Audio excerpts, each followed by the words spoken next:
The polished marble floors of Morel and Company gleamed under the morning light like frozen glass, echoing the sharp rhythm of confident heels and polished leather shoes. Everything about the place, its gleaming surfaces, its still air, its faint scent of orchids and power, spoke of money and authority. The reception desk looked more like an art installation than furniture, a sleek sculpture of walnut and brushed brass, with a vase of white orchids that seemed as if they had never known decay.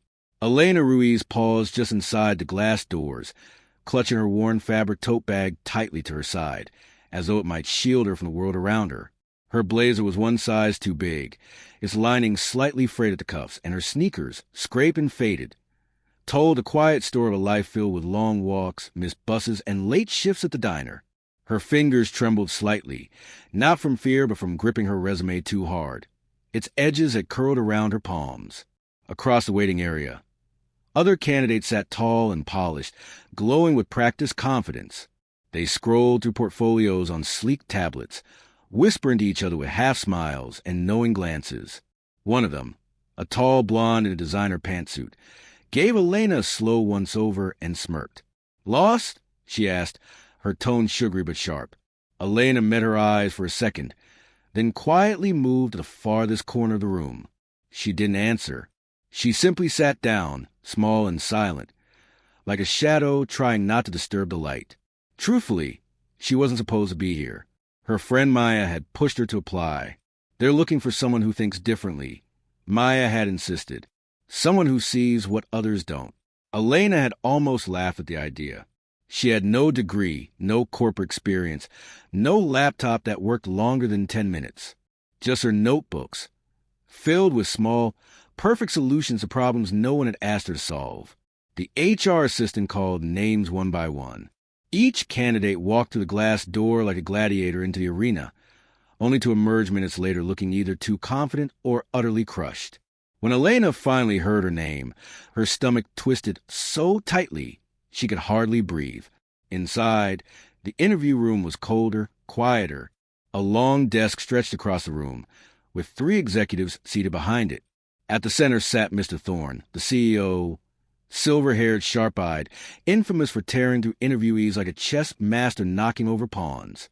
On his left was a woman in a gray suit, expression unreadable. On his right, a young man with glasses and a smirk that seemed permanent. Thorne looked up once, and the disappointment was instant. "You're Elena Ruiz?" She nodded. "You worked at a diner, a dry cleaner, and tutored neighborhood kids in math?" "Yes, sir. No degree, no corporate background. And this resume," he lifted it between 2 fingers, "was typed on a typewriter?" "My computer broke," she said softly.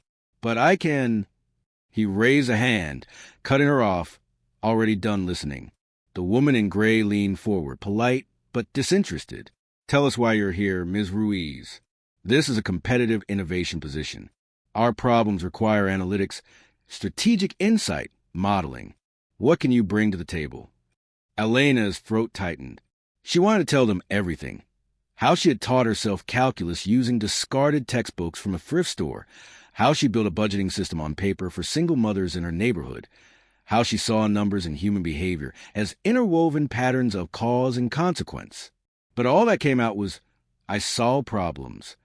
There was a short silence, then soft, dismissive laughter. Thorne sighed, already reaching for the next folder. "Thank you for coming in." It was over. Elena rose, humiliation burning in her chest, and turned toward the door. But just as she reached it, a voice crackled through the intercom outside. "Mr. Thorne, the Valari pitch results are in." They pulled the partnership. The room froze. "What?" The woman in gray went pale. The younger executive swore under his breath. Thorne stood abruptly, jaw tight. Everyone out. Elena hesitated. Halfway through the door. She could have left, should have, but something in her wouldn't let her move. Her heart raced as words slipped out before she could stop them. "I can fix it." All 3 turned sharply toward her. "What did you say?" Thorne's voice was low, warning. "I saw your Valari proposal on the lobby display," she said, voice trembling but steady. "You used a smart logistics model, but you missed a behavioral pattern in user adoption.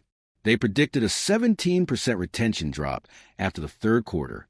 You'd know if you'd run a cluster analysis on secondary user behavior during stress triggers. Silence, the kind that feels like gravity. For the first time, Thorne really looked at her. No one knew why he didn't dismiss her immediately. Maybe it was curiosity, maybe disbelief. But a minute later, Elena found herself standing in a small glass-wall conference room, handed a marker and told to show them. The board was spotless, transparent, intimidating. She stood before it as the executives crossed their arms, ready to watch her fail. Her hands shook as she began drawing lines, clusters, graphs.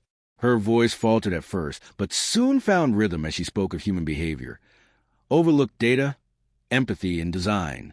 Then the marker slipped from her hand. It clattered to the floor, the squeak echoing in the silence. The young man with glasses chuckled. "Here we go." Laughter rippled softly. It burned through her skin. She bent to grab the pen, but her fingers fumbled and it rolled under the desk. Someone sighed. This was a waste of time, the woman in gray muttered, and something inside Elena cracked. Elena froze, the words "waste of time" echoing in her mind like a slap. For a moment, she wanted to cry, to run, to disappear back into the safety of her small apartment and her notebooks filled with quiet dreams no one would ever see. But then, something shifted. She straightened, slowly, deliberately, without another word. She walked back to Glassboard, picked up the eraser, and wiped the entire thing clean. Every line, every graph, gone. Gasps rippled through the room. "What on earth is she doing?" the young executive muttered, incredulous. Elena turned to face them. Her voice, when it came, was no longer trembling. It was calm, low and steady, steel wrapped in silk. "You're not failing because of your data," she said. "You're failing because you're trying to sell innovation without understanding pain." The room went still. "Your customers aren't numbers," she continued. "They're people, tired, overwhelmed people who don't want another login, another update, another promise that doesn't fit into their lives. You build a maze. I'd build a path." Her hand moved confidently now, drawing circles and arrows on the blank glass. But this time it wasn't formulas or charts. It was a journey, a human journey, a flow that mapped emotion as much as logic. She talked about empathy, friction points, and human decision loops. How a simple change in timing or tone could alter attention more than a dozen algorithmic tweaks. As she spoke, the same executives who had laughed at her earlier stood frozen, watching, the arrogance drained from their faces, replaced by something else, curiosity. When she finally stepped back, her hands covered in marker ink, she looked straight at Thorne. "You said your users dropped after the third quarter," she said quietly. "I can show you why and how to stop it." Thorne's eyes narrowed. "You can predict the drop?" "Yes," she said. "And reverse it." "How?" She smiled faintly. "By listening." 3 days later, Elena was back at her diner job when her phone rang. She wiped her hands on her apron, picked it up, and froze when she heard the voice. "Elena Ruiz?" "Yes. This is Mr. Thorne from Morell and Company." Her breath caught. "We'd like you to come in," he said simply. "Not for the job you applied for something new." When Elena walked back into the marble lobby that following Monday, everything looked different. Maybe it was the same polished floor and gleaming brass, but this time she didn't feel small. She wasn't holding a resume. She was holding a folder marked Human Insight Division, Proposal 01. They didn't offer her a position. They gave her a team, a department built from the ground up, dedicated to understanding the human side of innovation, to bridging data with empathy, logic with compassion. Word spread quickly. The failed Valari deal had been resurrected within weeks, rebuilt on the model Elena designed in that spontaneous boardroom demonstration. The company's projected losses reversed, and the $12 million partnership that had almost collapsed was now one of the firm's biggest success stories. And at the center of it all was the girl who'd once been told she didn't belong. Months later, Elena stood on the main stage of the annual executive summit, the same room that once held her interview. Rows of suits, directors, and investors filled the seats, waiting. The lights dimmed. A massive screen glowed behind her. She wore the same blazer, the same worn sneakers. But this time, she held a small clicker in her hand like a weapon. "Good morning," she began, her voice clear and confident. "Today, I want to show you what happens when we stop building for systems and start building for people." Her presentation unfolded with elegance and precision.